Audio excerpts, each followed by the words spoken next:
Officials at Japan's meteorological agency have lifted a tsunami advisory for the country's east coast. They issued that advisory a few hours ago after a magnitude 7.1 earthquake struck off Fukushima prefecture. Officials issued the tsunami advisory for 5 prefectures. They say a tsunami reached some cities just before 3 a.m. Japan time. A 40-centimeter wave reached a port in Iwate Prefecture and a port in Fukushima Prefecture. A 30-centimeter wave was observed in the city of Ishinomaki, Miyagi Prefecture. A 20-centimeter wave arrived in a port in the city of Ofunato in Iwate Prefecture. Officials say they lifted their tsunami advisory because sea level fluctuations became smaller. Tohoku Electric Power Company officials say they observed a 55-centimeter tsunami just after 3 a.m. Japan time in a port at the Onagawa nuclear plant in Miyagi Prefecture. The tsunami advisory has been lifted, but we think slight fluctuations in sea level will continue for about half a day. So we want people on or near the coast to exercise caution. Once again, officials at Japan's meteorological agency have lifted a tsunami advisory for the country's east coast. They issued that advisory a few hours ago after a magnitude 7.1 earthquake struck off Fukushima Prefecture. Now back to our breaking news story this hour here in RT. Live pictures from Japan now. The country now that has expanded its tsunami advisory to 5 prefectures after an earthquake struck off the coast near the crippled Fukushima nuclear power plant with a magnitude of around 7.3.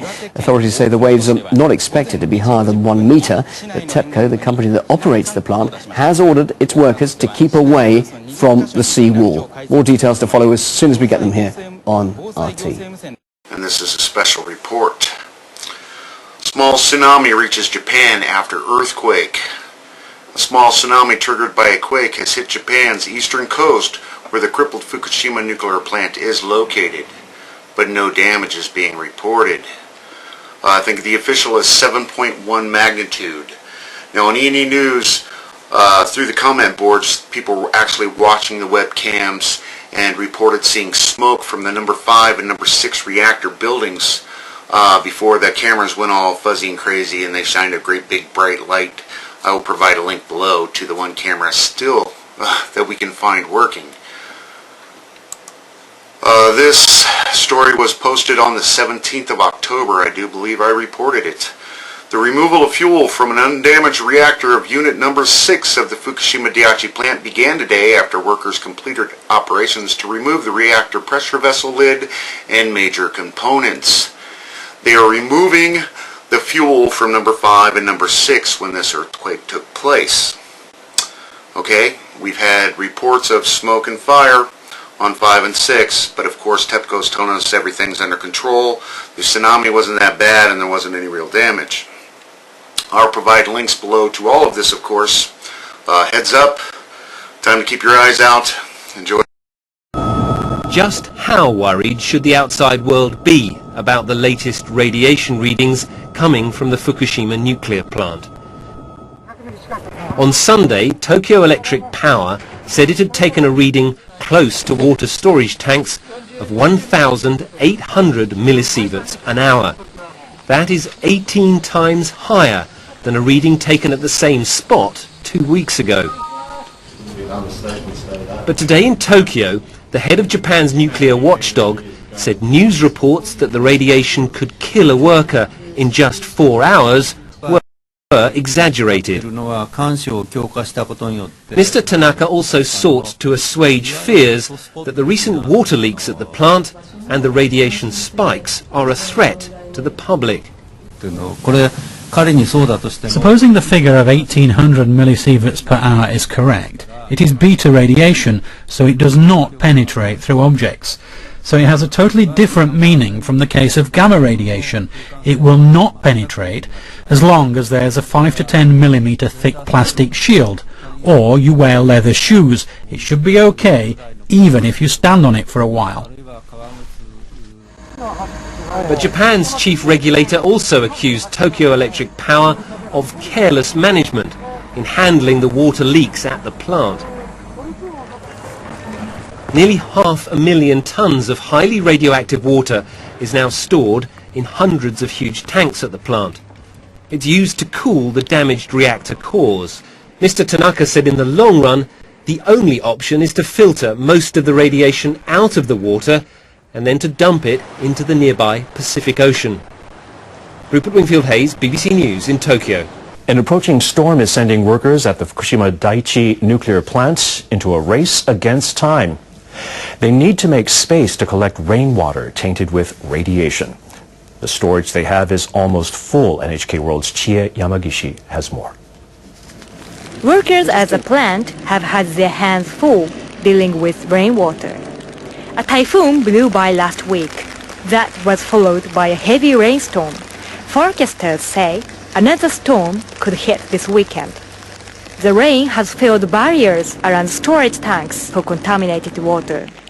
On Sunday, workers discovered that rainwater had flowed over the barriers at several locations. Tests revealed that some of that water contained unsafe levels of radioactive strontium. There have been other problems. Earlier this month, workers mistakenly allowed 430 liters of highly contaminated water to escape outside the barriers. Some of it may have reached the ocean. On another occasion, workers pumped too much radioactive water into a small tank. 5 tons overflowed. The possibility of more rain has the plant's operators scrambling for a solution. Officials at Tokyo Electric Power Company have asked nuclear regulators to let them store water in underground pools. We've asked to be allowed to use the underground pools. We won't put highly tainted water into them. Managers plan to temporarily store rainwater in underground pools. They can hold nearly 9,000 tons of water. The pools consist of holes dug into the earth. They are lined with 3 waterproof sheets. In April, 3 of 7 pools leaked. TEPCO stopped using all of them, but they've decided to fill pools that have not leaked before. With more rain on the way, company officials say they have no other choice. Regulators have given them the go-ahead. Chie Yamagishi, NHK World. Workers at Japan's crippled nuclear plant are also preparing for the storm. Some water that's accumulated on the Fukushima Daiichi site is exposed to the weather and may be radioactive. So crews are moving it to make sure it doesn't spill. Water has been collecting in barriers around storage tanks every time rain has fallen since the middle of last month. Water spilled over 11 barriers last Sunday. Workers checked it for radioactivity. They say the level of strontium in the spillage over 6 barriers exceeded the government's safety limit. Crews are transferring water to tanks that can hold 4,000 tons. They'll pump some of it into underground pools. The workers want to move the water as quickly as possible, so they've begun using extra equipment.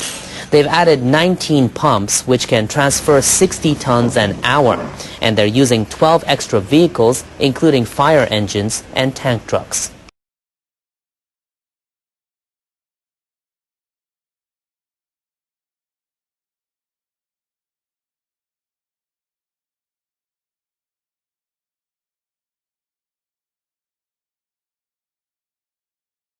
Residents of an island south of Tokyo are getting out of the way of a severe tropical storm a week after they lost homes and neighbors to a typhoon. Authorities ordered about 1,200 people on Izu-Oshima to evacuate before the latest system hits. They had already advised everyone on the island to head to safer places. Last week, Typhoon Wiba set off landslides on Izu-Oshima that destroyed dozens of homes. It killed at least 31 people. 12 others are still missing. Now authorities have turned their attention to the latest forecasts. They've asked the more than 8,000 residents on the island to move to somewhere safe before the next storm arrives. A seventh of the population has no choice and must leave their homes. Rain has fallen on the island throughout the week. Authorities fear they could see more landslides.